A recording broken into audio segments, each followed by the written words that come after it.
느헤미야 10장 28절에서 31절 말씀 통해서 언약의 인친 공동체라고 하는 제목으로 하나님 말씀을 같이 나누겠습니다. 하나님께서는 모세와 이스라엘 공동체들과 시내산에서 언약을 체결하셨다가 이스라엘 공동체는 번번이 그 언약을 깼다고 말씀을 드렸습니다. 그렇게 거룩한 선민이 되어야 될 이스라엘 공동체가 언약을 깨고 우상을 숭배하고 불순종하면서 이스라엘 공동체는 바벨론에게 멸망당하고 70년 동안을 나라가 없이 포로 생활을 했다가 70년 이후에 다시 예루살렘으로 하나님 은혜 가운데서 돌아와서 1차 수르바벨 이 리더와 함께 돌아와서 성전을 짓고, 그리고 이제 2차 에스라와 또 함께 또 왔고, 3차로 느헤미야와 함께 와서 성벽을 지어서 하나님 앞에 다시금 이 성전이 회복되는 역사가 있었다, 이렇게 말씀을 드렸고, 그 말씀뿐만 아니라 성전을 건축하고 성벽을 건축한 그런 은혜의 역사뿐만 아니라 이들의 마음의 심령의 변화와 그리고 회개의 역사가 일어났다.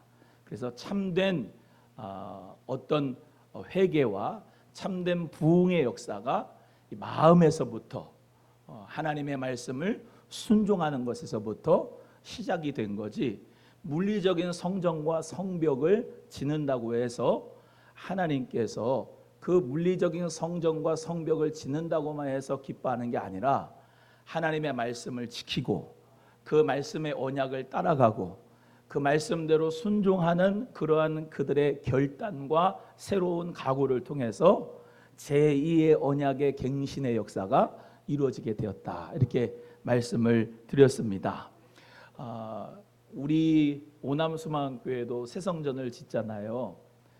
그러니까 새 성전을 지면서 우리 모두가 같은 마음으로 이 귀한 성전을 짓기를 원하는데, 그것도 중요하지만 제가 계속해서 이 느헤미야 말씀을 통해서 주장하고 강조하는 게 뭐냐, 우리의 마음이 변화돼야 된다는 거. 우리의 마음의 성전이 새롭게 수축이 되고 성전이 지어져야 된다는 거. 새로운 각오와 새로운 결심으로 하나님의 성령의 전인 우리 모두가 새롭게 하나님 앞에 세워져야 가정도 교회도 하나님 은혜 가운데 기뻐함을 드릴 수 있다라는 것을 말씀드리고 있습니다. 우리 귀한 성도님들 모두가 다 이 말씀을 들으면서 성령님 나를 변화시켜 주세요. 하나님 주님 말씀으로 말미암아 내가 변화되기 원합니다. 하나님 내가 성령 안에서 회개하여 이전에 있던 모든 과거의 실패와 낙심과 절망, 교회를 다니면서 실망했던 거, 하나님을 믿으면서 나약하고 연약했던 거, 그리고 죄되었던 거, 그 모든 것을 이제는 청산하고 예수님의 이름의 권세로 다 임봉하고 성령의 인을 맞아가지고 주님 앞에 새롭게 하나님 앞에 영광을 돌릴 수 있는 마음가짐이 될 수 있기를 주의 이름으로 소원하고, 새 성전에 들어가서 물리적인 새 성전만 깨끗해졌다, 새롭게 됐다라고 하는 것뿐만 아니라 하나님 은혜 가운데 내 마음과 영혼이 변화되고 나의 신앙관이 주님 안에서 다시 재정립되고 곁길로 갔다면 하나님 말씀으로 다시 믿음 안에서 세워져서 승리의 역사가 저와 여러분 모두에게 있기를 주님의 이름으로 간절히 소원합니다. 그리고 오늘 본문 말씀은 저번 주에 이어서 같이 하나님 말씀을 나누겠는데요. 저번 주에 우리가 같이 나눴죠. 시드기야와 느헤미야와 같은 정치 지도자가 언약에 서명을 했다. 그래서 정치 지도자들이 하나님 앞에 말씀의 언약에 서명을 해서 변화가 됐다. 또 그리고 제사장들과 레위인들의 이 종교 지도자 그룹들이 하나님 앞에 변화가 됐다. 언약에 서명을 했다. 말씀으로 다시 돌아오기를 그들 모두가 새로운 다짐과 각오를 했다, 이 말씀을 드렸고요. 세 번째로는 각 가정의 리더들, 가문의 리더들도 하나님 앞에 다시 언약의 갱신을 하면서 하나님 말씀으로 돌아왔다. 그러면서 언약에 사인을 하고 서명을 했다. 그래서 모든 이스라엘 백성들이 다 언약에 동참했다라고 하는 말씀을 드렸습니다. 오늘 본문의 말씀에서는 또 언약의 인친자들은 대부분 저번 주에 말씀드렸다시피 대표들이 언약에 인쳤는데 남은 백성들이 있었어요. 그 남은 백성들도 오늘 뭐 다 할 수는 없고, 첫 번째 문지기들과 노래하는 자들과 느디님 사람들이 언약에 동참하였습니다. 우리 28절 말씀을 다 같이 함께 합독합니다. 시작. 그 남은 백성과 제사장들과 레위 사람들과 문지기들과 노래하는 자들과 느디님 사람들과 및 이방 사람과 절교하고 하나님의 율법을 준행하는 모든 자와 그들의 아내와 그들의 자녀들 곧 지식과 총명이 있는 자들은, 이렇게 말씀에 기록되어져 있는 것처럼 여기 남은 백성, 제사장들, 뭐 다른 그룹들도 있는데 세 가지로만 말씀을 드리고 싶은 거예요. 먼저 문지기들이 언약에 동참하고, 노래하는 자들이 언약에 동참하고, 또 그리고 느디님 사람들이라고 하는 이 사람들이 언약에 동참했다라고 말씀을 드립니다. 그래서 문지기들, 찬양대들, 성전의 일꾼들이 하나님의 말씀의 언약에 동참했다라고 하는 말씀을 같이 나누고 싶습니다.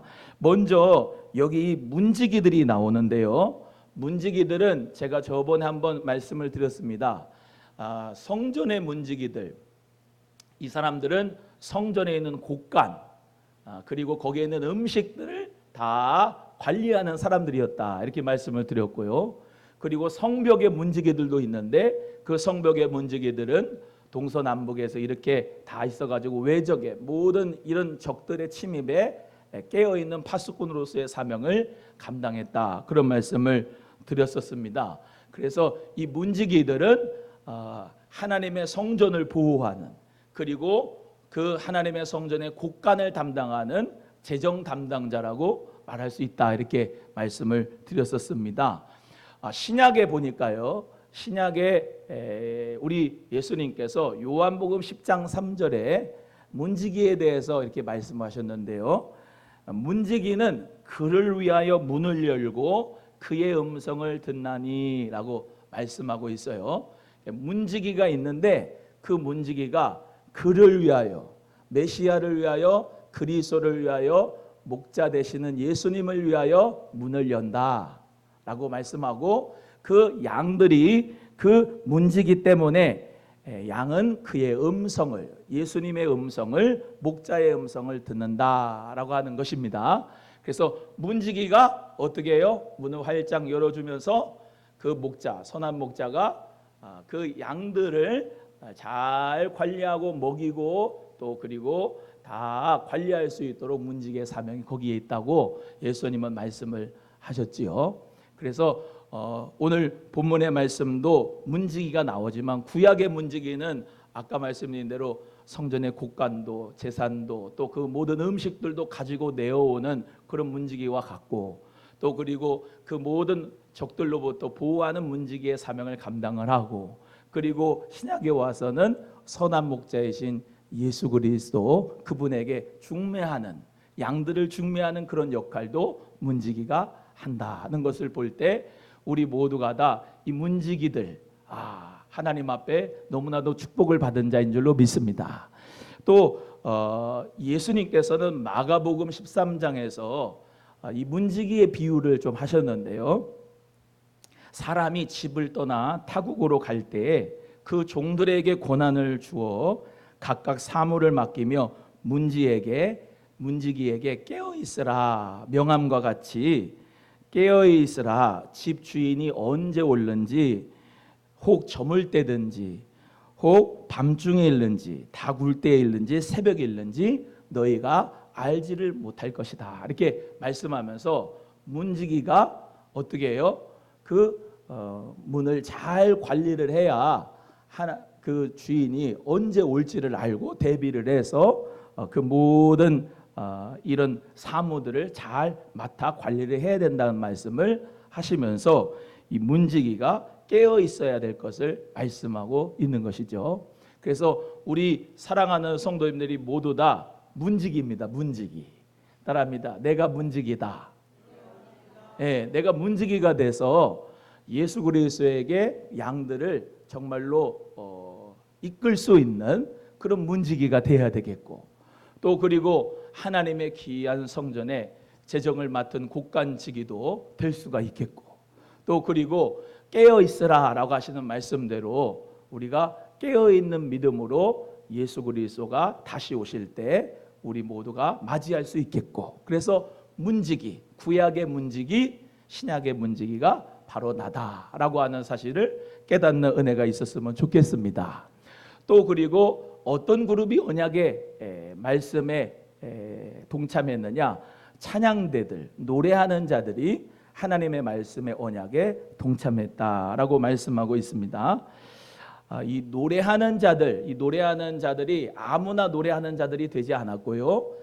역대상 5장 19절에는요 이렇게 성경에 기록되어 있어요. 노래하는 자 헤만과 아삽과 에다는 노재금을 크게 치는 자요, 이렇게 말씀합니다. 여기서 아삽이라고 하는 인물에 대해서 우리가 기억할 필요가 있는데, 저번에 느헤미야 말씀을 계속할 때 노래하는 자들의 명단에 대해서 말씀을 같이 드렸을 때 그때 아삽의 자손들에 대해서 말씀을 드렸습니다. 한번 따라해 보실까요? 아삽, 삽인데 아삽이에요.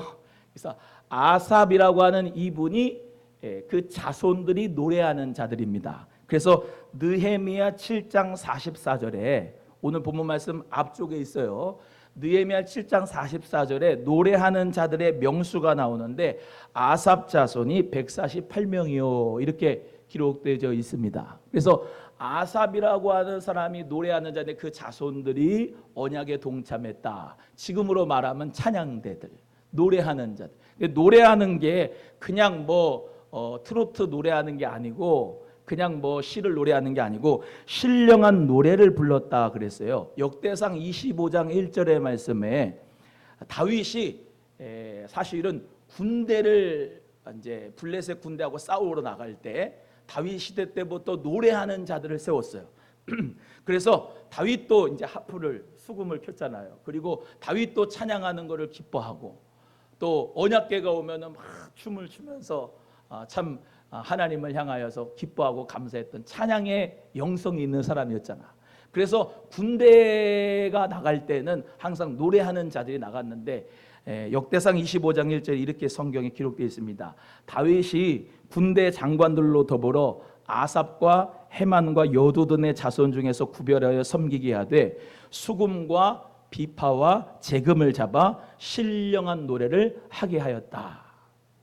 그러니까 군대에 나갈 때 이런 아삽을 중심으로 해서 여두둔의 자손들이 같이 어떻게 해요? 수금과 비파와 재금을 막 연주를 하면서 군대에 나가가지고 승리하게 되는 거예요. 그거는 하나님 앞에 정말로 나팔 소리와 찬송 소리로 믿음으로 나가는 그 믿음의 역사가 다윗에게 있었다는 거죠. 다윗은 항상 광야에 있었어도 찬송을 부르고 기도를 하고, 할렐루야, 왕이 되어서도 항상 하나님을 찬양하는 찬양대들이 앞섰다. 그래서 우리 모두도 찬양하고 노래하는 자들뿐만 아니라 오늘 말씀에 중요한 게 있어요. 찬양하는 것으로만 끝나는 게 아니고 그 찬양하는 자들, 노래하는 자들이 뭐에 참여하면? 언약에 참여한다.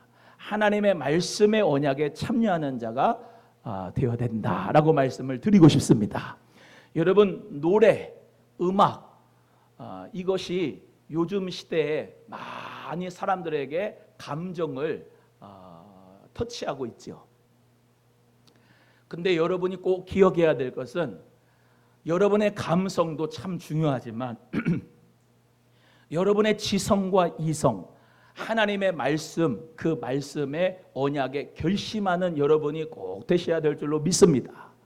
그래서 요즘에는 자꾸 사람의 마음과 감성을 터뜨려서 그것으로 이제 사람의 마음이 이렇게 세상으로 향하게 마귀가 이렇게 괴계를 써요.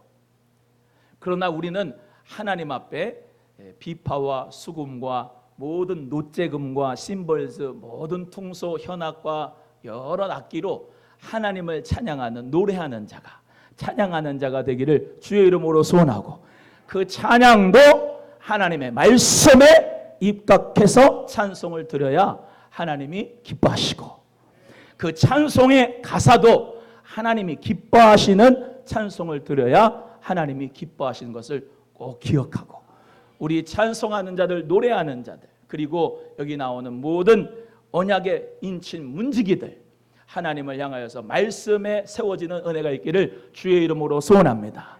제가 이렇게 말씀을 드리는 것은 우리 모든 성도님들이 잘하고 있지만 더 잘하기를 원하는 것입니다. 말씀에 따라서 여러분 재정의 사모를 맡고, 곡간의 사모를 맡고, 회개의 사모를 맡고, 성전의 곡간과 문지기를 사명을 감당하고, 교회의 문지기를 감당할 때 뭐가 있어야 되느냐?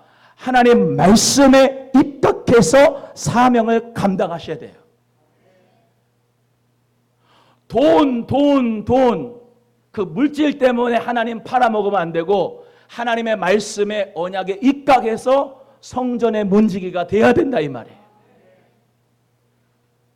그 모든 곳간의 살림을 내오고 가지고 올 때 하나님의 말씀에, 언약에 인칠 수 있는 사람들이 돼야 되고, 찬양대도 마찬가지로 음악만 해서가 아니라, 보컬 소리만이 아니라, 좋은 음악 연주 소리가 아니라, 그것도 중요하지만은 하나님 말씀에 입각해서 하나님을 찬양하고, 하나님의 말씀을 가장 소중히 여기고, 하나님을 경외하고, 우상을 숭배하지 아니하고 주님을 따라가는 마음으로 찬양하는 것, 연주하는 것이 정말로 필요한 것이 찬양대인 줄로 믿습니다. 여러분의 마음을 받으시는 거예요. 따라합니다. 나의 목소리도 받으시면 나의 마음을 받으신다. 시작. 나의 목소리도 받으시지만 나의 마음을 받으신다. 아멘. 아무리 현란한 악기, 아무리 현란한 보컬로 여러분이 찬양을 하는데 그 마음에는 하나님을 경외하는 마음이 없다, 우상으로 가득하다, 하나님은 안 받으십니다. 하나님을 향하여서 좋은 소리로, 좋은 악기 연주로, 또한 여러분 모두가 다 하나님 앞에 예물을 드릴 때에도 하나님 앞에 여러분의 마음으로 드릴 수 있기를 주의 이름으로 소원하고, 하나님 앞에 감사하는 마음으로 제 헌신, 제 언약의 갱신이 여러분에게 있으셔야 될 줄로 믿습니다. 저부터요. 여러분 옆에 분에게 이렇게 권면해 주세요. 다시 일어나야 됩니다. 시작. 다시 일어나셔야 돼요. 우리 주님 손 붙들고 다시 일어나야 돼요. 새 성전을 짓고 새 성벽을 짓고 그냥 자기의 도치에 빠져가지고 우리가 이제 바벨론 포로에서 돌아와서 우리가 이렇게 성전을 졌다고, 성벽을 튼튼하게 졌다고 그렇게 교만하고 자랑할 게 아니라, 여기 있는 이스라엘 백성들은 어떻게 해요? 하나님 말씀을 다시 찾아봤고, 그 말씀 앞에 회개했고, 그 말씀 앞에 모든 정치 지도자, 종교 지도자, 각 가문의 리더, 오늘 말씀에 성전의 봉사자들까지, 문지기들까지, 찬양하는 찬양대까지, 그 모든 적속들까지, 자녀들까지, 형제들까지 다 하나님 말씀으로 돌아왔다. 그래서 진짜 중요한 거는 하나님 말씀 위에 서는 믿음입니다. 감정은요, 이렇게 기뻤다가 슬펐다가 좋았다가 짜증났다가 막 그러거든요. 감정은 믿을 게 못 돼요. 그런데 하나님 말씀을 믿는 사람은요, 좌로나 우로나 흔들리지 않아요. 여기 느디님 사람들도 하나님 말씀의 언약의 인친자들이었는데, 이 느디님 사람들의 이름의 뜻은 하나님의 전을 위하여, 성전을 위하여 수종드는 자들이다 라고 하는 뜻을 가지고 있어요. 따라합니다. 하나님의 성전을 위하여 수종드는 자. 시작. 이 느디님 사람들은 쉽게 말하면 이방인이었어요. 유대 정통 이스라엘 그 공동체의 피로, 혈족으로 된 사람들이 아니에요. 그런데 그 사람들이 성전에서 봉사할 수 있는 기회를 하나님께서 허락해 주셨는데요, 이 사람들이 뭐냐면 원문 번역 성경에는 성전 막노동 일꾼이라고 되어 있어요. 그러니까 제사장들은 이 번제, 소제, 화목제, 속죄제, 뭐 속건제 이런 거 드리려면은 이제 양과 염소를 뭐 소를 갖고 오잖아요. 그러면 그거를 이제 쪼개어 가지고 하나님 앞에 드리는데 그 번제로 하려면은 뭐가 필요해요? 나무가 필요하잖아. 그러면 그 나무를 패 갖고 오는 거예요. 이 느디님 사람들이. 물두멍에다가 물을 채워야 되니까 물을 기르러 오는 사람들이 바로 이 느디님 사람들이에요. 그러니까 어떻게 보면은 성전에서 수종 드는 자라고 해가지고 사람들이 무시할 수 있겠죠. 하기 싫어하는 일일 수 있어요. 성전 막노동이니까. 그런데도 불구하고 이 느디님 사람들은 하나님의 말씀의 언약에 참여하고 인친 자들이었어요. 여러분, 성전 봉사가 레위인들만, 제사장들만 봉사하는 게 아니라 그 문지기들도, 노래하는 자들도, 찬양하는 자들도, 그리고 성전의 막노동 일꾼하는 사람들도 다 하나님의 영광을 위하여, 하나님의 나라를 위하여 필요한 사람들이야. 그리고 그분들 모두가 다 어디에? 하나님의 언약에 인친 자들이다라고 하는 것입니다. 제가 우리 성도님들에게 좀 적용하고 싶습니다. 안내위원들, 헌금위원들, 찬양대들, 성막, 성전을 위해서 봉사하는 분들, 청소하시는 분들, 재정 보시는 분들, 모든 분들이 다 여기에 들어가는 거예요. 하나님의 말씀의 언약의 인친자들 생각해 보세요. 그냥 놀고 먹는 사람들이 하나님의 말씀의 언약의 인친자들이 아니고 하나님의 일을 하는 사람들이 하나님의 언약의 인친자들이었어요. 저는 우리 성도님들 모두가 다 하나님의 일을 할 수 있기를 주의 이름으로 소원합니다. 그런 사람들은 하나님의 말씀에도 하나님의 언약에도 다 포함이 돼서 서명이 들어가고 다 그 하나님의 말씀의 언약이 다 적용이 되는 사람들이에요. 그래서 우리 성도님들 모두가 다 주방 봉사하거나 청소 봉사하거나 또한 저는 말씀으로 이렇게 봉사하고 악기 연주로 봉사하고 찬양대로 봉사하고 여러분 주차 안내로 여러 가지로 봉사할 때에 이런 마음을 가지셨으면 좋겠어요. 나는 하나님의 말씀의 언약의 인친자다. 하나님의 말씀 안에서 나는 봉사하고 있노라 라고 하는 그 믿음으로 봉사하시기를 주의 이름으로 소원하고 여러분 모두가 다 하나님의 성령의 인친자답게 승리하는 자 되시기를 주의 이름으로 소원합니다. 두 번째는 주 여호와의 모든 계명과 규례와 율례를 지켜 행하라 라고 말씀합니다. 29절 말씀을 다 같이 함께 합독합니다. 시작. 다 그들의 형제 귀족들을 따라 저주로 맹세하기를 우리가 하나님의 종 모세를 통하여 주신 하나님의 율법을 따라 우리 주 여호와의 모든 계명과 규례와 율례를 지켜 행하여 따라합니다. 언약의 율법을 지켜 행하리라. 오늘 이 29절에서 좀 특이한 게 있습니다. 뭐가 특이하냐면 이 언약의 맹세한 이스라엘 공동체가 저주의 맹세를 합니다. 우리가 생각할 때 늘 이렇게 복의 맹세만을 맹세라고 생각하잖아요. 그런데 여기 29절의 말씀에 저희들이 뭘로요? 저주로 맹세를 했대요. 이것은 신명기 28장에 나오는 내용입니다. 여러분 신명기 28장의 내용 1절부터 14절까지는 순종하면 복을 받는다 이 내용이죠. 우리가 잘 아는 내용 중에 하나님 말씀에 순종하면 세계 모든 민족에 뛰어나리라. 머리가 되고 꼬리가 되지 않으리라. 뭐 들어와도 나가도 복을 받으리라. 뭐 이런 내용이잖아요. 그런데 그 뒤에 저주에 대해서는 얘기를 안 해요. 근데 15절부터 사실 68절까지 집에 가서 보세요. 지금은 말고 신명기 28장 15절에서 68절의 내용이 뭐냐면 우리가 불순종하면 저주를 받겠습니다 라고 하는 내용이야. 그러니까 절수로 보면은 저주가 더 많아요. 왜 이렇게 맹세를 했을까라고 살펴보면 이것은 그만큼 하나님 앞에서 복을 받는 것은 따놓은 당상이고 내가 할 수 있는 절제. 따라합니다. 절제.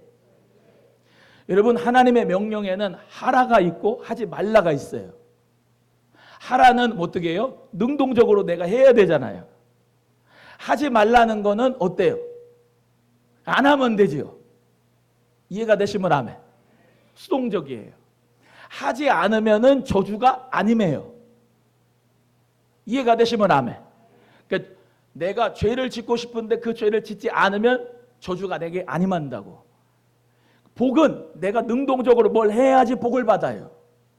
그래서 어떤 말씀에 하나님께서는 이 이스라엘 백성들이 저주의 맹세를 함으로 말미암아 복의 맹세도 같이 오는데, 내가 하나님 앞에서 다시는 조상들의 죄를 짓지 않겠다, 불순종하지 않겠다, 우상 숭배하지 않겠다, 좀 뒤에 나오면 이방인들과 통혼하지 않겠다, 여러 가지 이런 죄악들 하나님 앞에 범하지 않겠다고 맹세하면서, 저주의 맹세를 하면서 하나님 앞에 내가 복의 맹세까지도 얻겠다라고 하는 것을 오늘 본문 말씀에서 가르쳐주고 있는 내용이에요.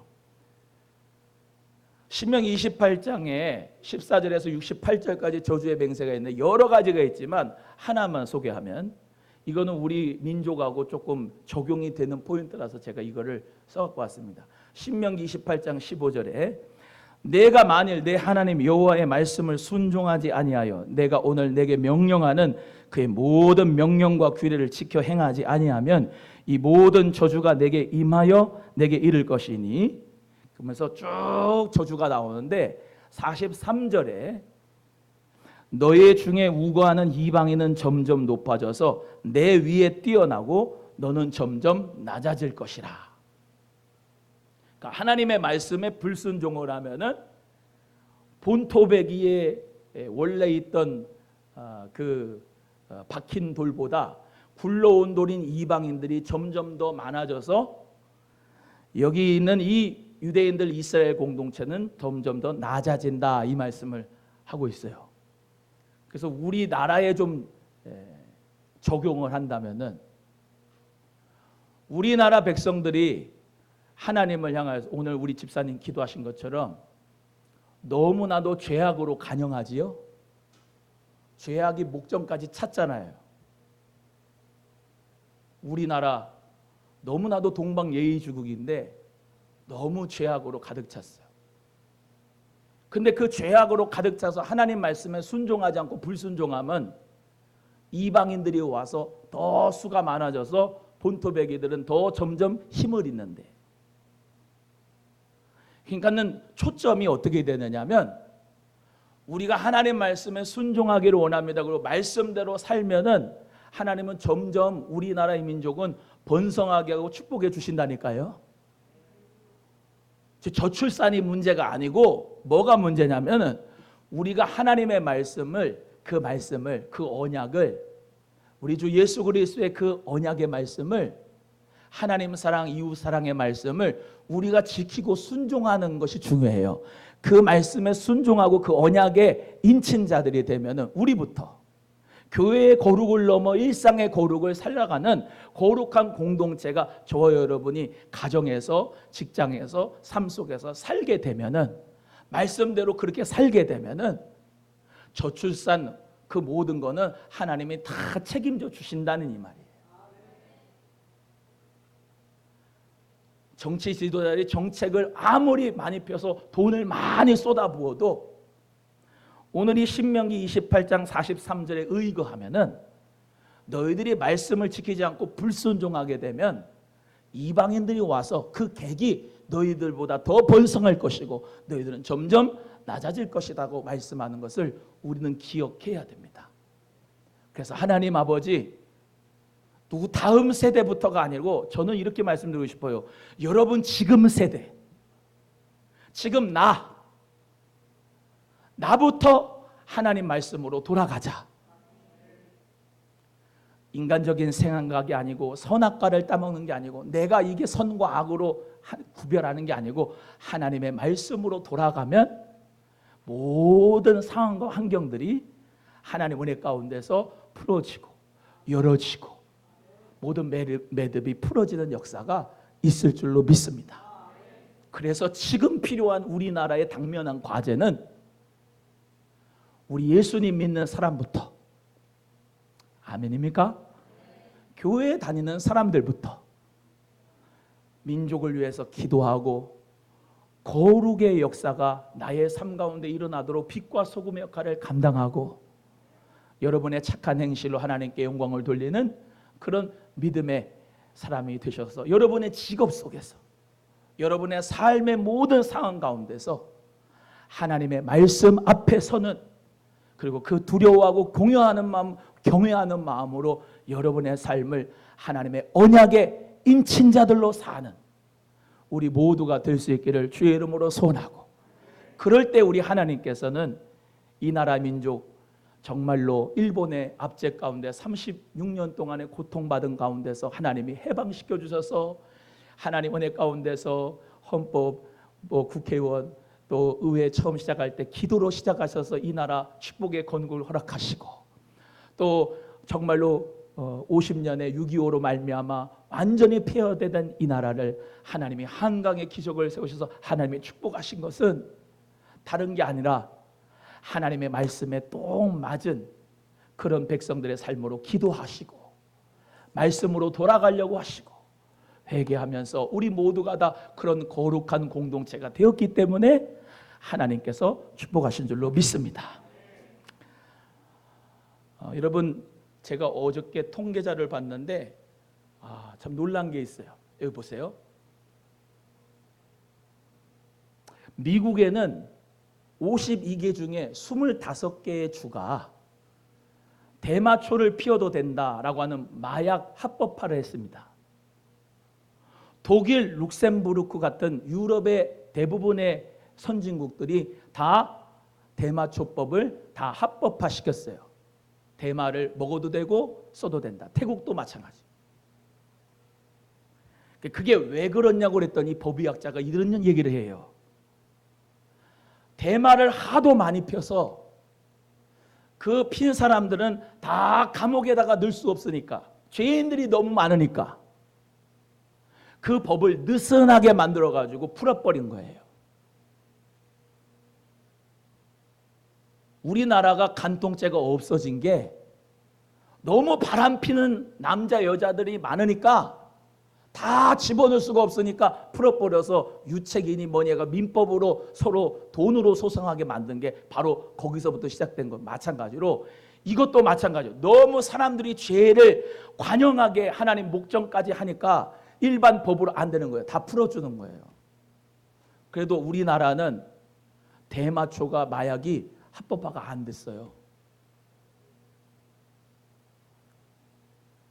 제가 왜 이런 말씀을 드리냐면, 지금은 행복, 즉 자기의 쾌락과 만족과 행복을 위해서 살아가면서 매체들이 다 그렇게 얘기를 해요. 뭐가 없이요? 말씀이 없이요. 법이 없이요. 잣대가 없어요.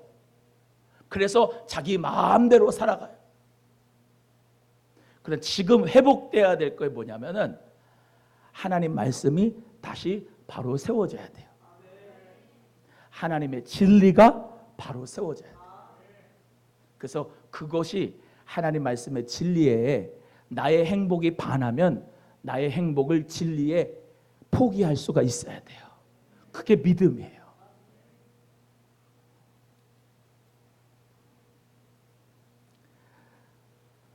제가 엊그저께 발을 대었거든요. 그래서 수포가 생겨가지고 다 떼어내가지고 이제 의사 선생님이 떼어내서 빨간 속살이 다 드러냈어요.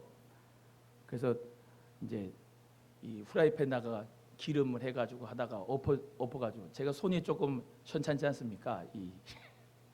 그래가지고 발에다가 엎어버렸네. 끓는 물은 100도인데 기름은 180도래요. 불맛을 봤어요. 불맛을 봤는데 빨간 속살이 나오면서 어떤 생각이 드냐면은, 제가 요즘에 지옥 설교 많이 했거든요. 180도 정도가 이 정도인데 지옥은 불못이에요. 불연못.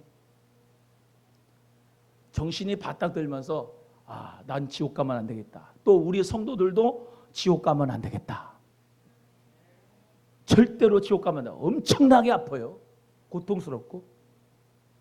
근데 영원한 고통이 지옥에 있단 말이에요.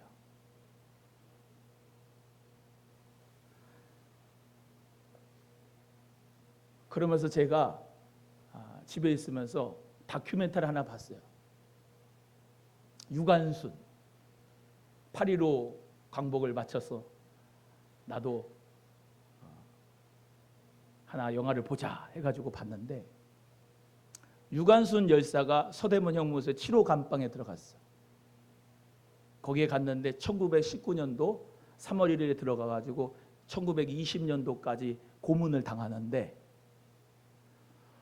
손톱 발톱을 나뭇가지로 해가지고 뾰족한 끝으로 해가지고 손톱에 다 밀어 넣어가지고 다 피가 나고, 뜨거운 난로에다가 물을 끓여가지고 수건을 여기다 쓰고 머리서부터 뜨거운 물을 붓고, 그래서 이 나라가 하나님 은혜 가운데 해방이 됐어요. 그 7호 감방에 그분만 있는 게 아니고 감리교 전도사님, 선교사님, 애를 뵌 임신한 여자까지, 독립 만세 운동을 3.1절 하다가 다 같이 여자들이 거기에 갇혔는데 다 고문당했어요. 제가 왜 지금 이 말씀을 드리냐면, 불, 지옥. 하나님의 말씀에 따라가지 않으면 지옥입니다. 하나님의 언약에 따라가지 않으면 지옥이라는 거예요. 여러분, 천국과 지옥 믿으십니까? 예수 그리스도, 그 예수 그리스도를 믿고 성령 받고 하나님의 자녀가 돼야 어린 양의 피로 씻음 받아서 희게 돼서 천국의 새 예루살렘에 들어갑니다. 예수님의 어린 양의 피에 씻어 희게 하지 못한 죄들은 다 심판받고 불못에 들어갑니다. 사랑하는 우리 귀한 성도 여러분, 구약이 왜 필요하냐? 신약의 은혜를 알려면 구약이 필요합니다. 따라합니다. 구약을 알아야 신약이 열린다. 시작. 저주를 알아야 복이 어떤 것인지를 알 수가 있습니다. 지옥을 알아야 천국이 얼마나 좋은지를 알 수가 있습니다. 하나님의 언약, 그 하나님의 언약을 내가 꼭 지키리라라고 하는 여러분의 믿음의 의지가 다시 한번 결심과 각오로 일어나기를 주의 이름으로 소원하면서 옆에 분에게 다시 한번 이렇게 격려하기를 원합니다. 우리는 하나님의 언약의 인친자입니다. 시작. 언약 믿고 날아가는 우리 모두가 되기를 주의 이름으로 소원합니다. 세 번째는 딸과 아들을 이 땅 백성에게 주지 않고 안식일에 사고 팔지 않겠다라고 하는 결심을 합니다. 30절, 31절 다 같이 함께 합독합니다. 시작.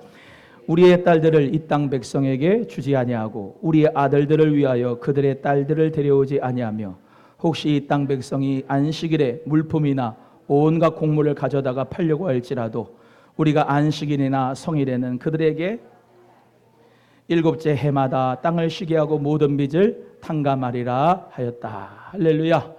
이 언약의 내용, 여기 30절 31절의 내용이 딱 두 가지로 나오죠. 다음 주에 언약의 내용 계속 이어서 할 겁니다. 두 가지만 오늘 하는데, 첫 번째로는 뭐냐? 이방인들과 통혼하지 않으리라. 이방인들과 내 아들 딸들을 넘겨서 통혼시키지 않으리라. 두 번째는 안식일과 안식년을 지키리라 라고 하는 말씀, 그 말씀을 지키고 맹세를 합니다. 1차 귀환했어요. 여기 보세요. 이 스룹바벨하고 먼저 1차 귀환을 했거든요, 예루살렘에. 그런데 거기 1차 귀환한 후에 스룹바벨하고 여호수아 예수아가 이 세상을 이제 떠나자마자 이방인들에 대한 경계심을 이 사람들이 늦췄어요. 그러면서 통혼을 하기 시작을 했습니다. 그래서 에스라 두 번째 2차 귀환한 에스라가 통혼하면 안 된다 그러면서 막 목소리 높여서 죄를 지적했어요. 그래서 잠깐 이방인들과 통혼하지 않았습니다. 그런데 에스라가 볼 일이 있어서 바사 제국에 잠깐 갔을 때 또 사람들이 다 통혼을 하게 되는 거예요. 이방인들하고.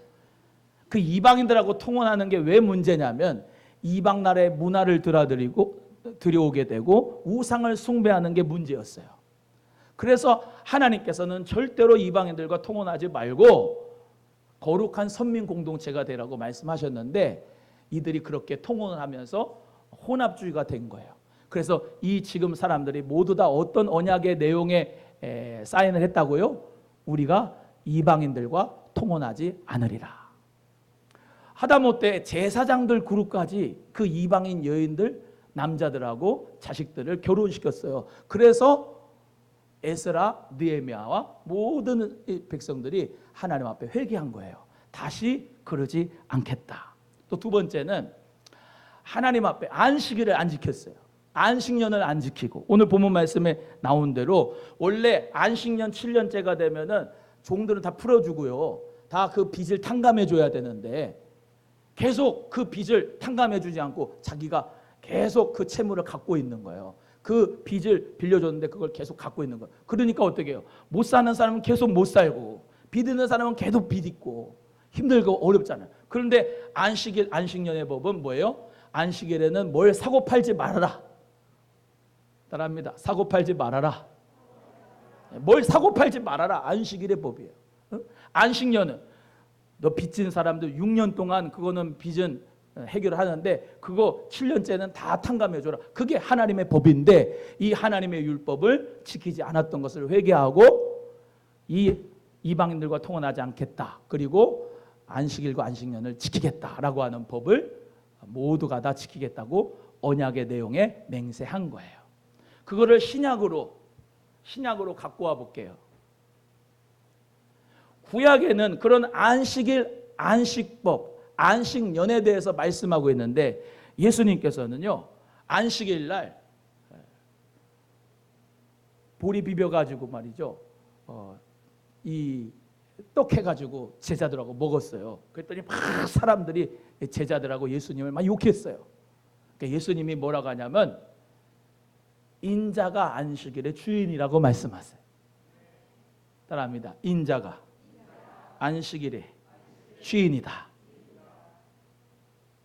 그러면 안식법이 더 세겠어요? 주일법이 더 세겠어요? 생각을 해보세요. 옛 언약이 더 세겠어요? 새 언약이 더 세겠어요? 새 언약이 더 높아요. 그러니까 오늘 주일날은 주님의 날이야. 내가 쓰는 게 아니고 주님의 날로 사고 팔지 말고 주님 뜻대로 살아가는 날, 온전히 지키는 거지. 옛날에 썬데이 크리스찬이라고 하는 말이 있었어요. 썬데이 크리스찬. 그게 뭐냐면 옛날에는 새벽 예배, 수요 예배, 금요 예배, 주일 예배 다 예배 드렸는데 사람들이 이제 주 5일제가 된 거야. 그러니까 토요일부터 나가 놀아. 그러더니 어디 가서 7일째 주일날에 어디 가서 아무 데나 가서 예배를 드린다는 거야. 그리고 또 어떤 때는 봉사도 안 하고 아무것도 안 하고 그냥 썬데이 주일날만 와가지고 썬데이 크리스찬 한다는 거야. 근데 요즘에는 썬데이 크리스찬이 그래도 잘 별로 없어. 뭐가 없느냐? 주일날도 잘 안 지켜. 적어도 옛날에 썬데이 크리스찬에서 주일이라도 그냥 온전하게 드린다고 했는데 지금은 아침 7시 예배 드리고 자기 등산 가고 9시 예배 드리고 자기 놀러 가고 자기 마음대로 예배를 드리지. 골라 잡아서. 아, 찔린다. 그죠? 우리는 썬데이 크리스찬 아니고 에브리데이 크리스찬이어야 돼야 돼. 따라합니다. 우리 에브리데이 크리스찬 됩시다. 시작. 그 말이 맨날 교회 와가지고 기도만 하는 얘기 아니에요. 예배만 드리라는 게 아니에요. 주일날에는 우리 예수 그리스도께서 부활하신 날 영생하고 부활의 기쁨을 감사하며 찬양하고 예배하고 하나님의 은혜를 누리고 서로 교제하고 사랑하고 같이 음식 먹고 나누고 그리고 그 교회의 거룩을 가지고 여러분은 6일 동안 여러분의 삶의 터전에서 갈 때 거룩의 삶을 살아가면 그게 에브리데이 크리스찬이에요. 안식일, 안식년을 하나님이 주신 것은 따라합니다. 나를 위해 주신 거다. 시작. 인간을 위해서 준 거예요. 야, 6일 동안 수고 많이 했어. 쉬어라. 하루는 쉬어야 된다. 그러니까 하루는 쉬어야 되는데 자꾸 또 공부하러 가려고 학생들이 있으면 안 돼. 그냥 주일날에는 쉬어. 예수님 안에서 쉬어야 돼. 학원 가라고 하지 마요. 엄마들.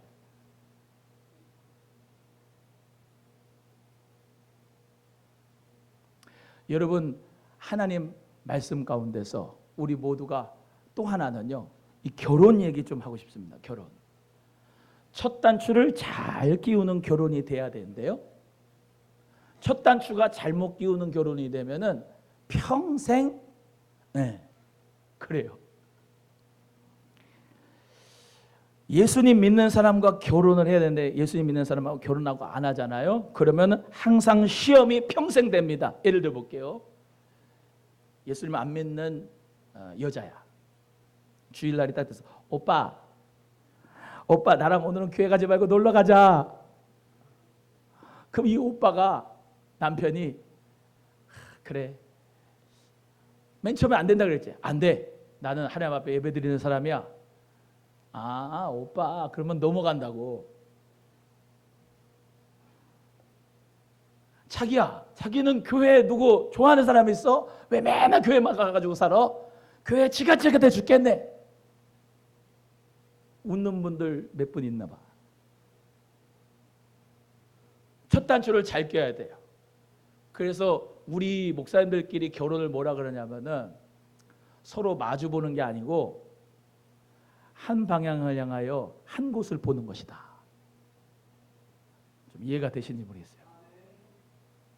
주님을 바라보는 사람하고 결혼을 하면은 하나님께서 그 가정도 책임져 주시는데 마주 보잖아요. 처음에는 좋지. 신혼 때는 좀 지나봐.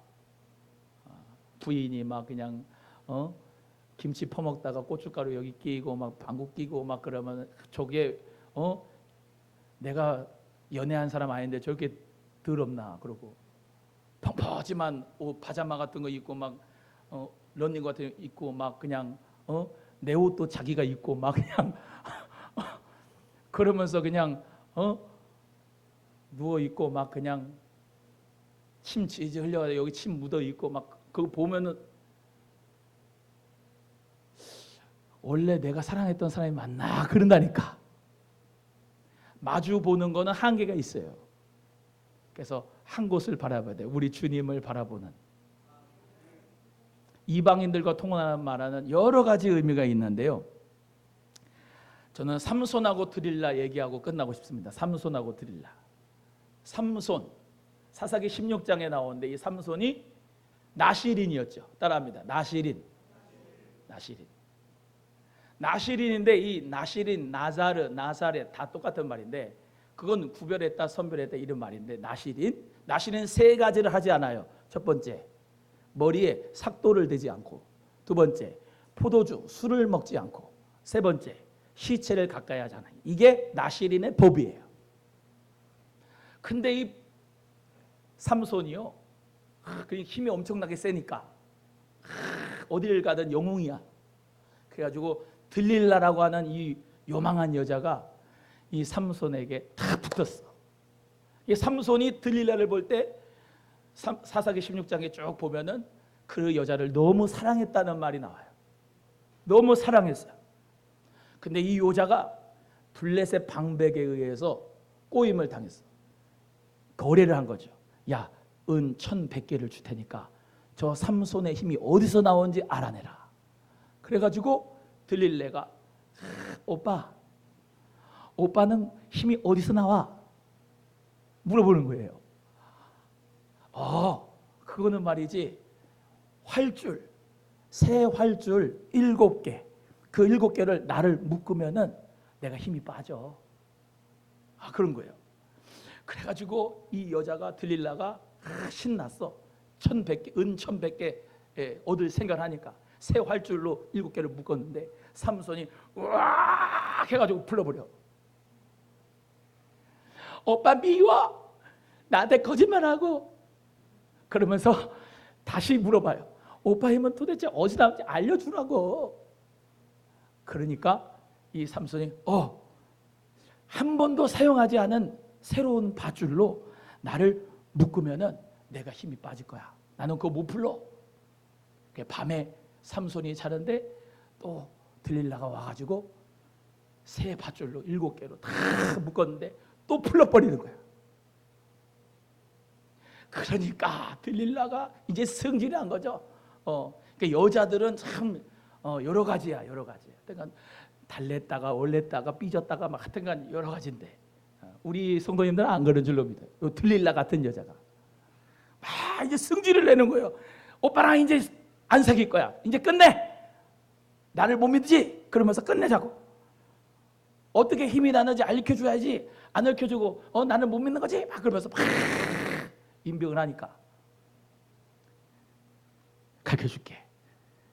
내 머리털 7가닥을 갖다가 저 배틀에다가 묶으면 그 날실에다 섞어 짜면은 내가 힘이 빠질 거야. 그렇게 했는데도 그 배틀에 있는 날씨를 불러버리니까 이제는 완전 포기지. 포기했겠습니까? 이 여자가 매일매일 날마다 재촉했다 그랬어요. 옆에 분에게 날마다 재촉하는 여자 못 당한다. 날마다 재촉을 하는 거야. 날마다 맨날. 힘이 어디서 나오냐고.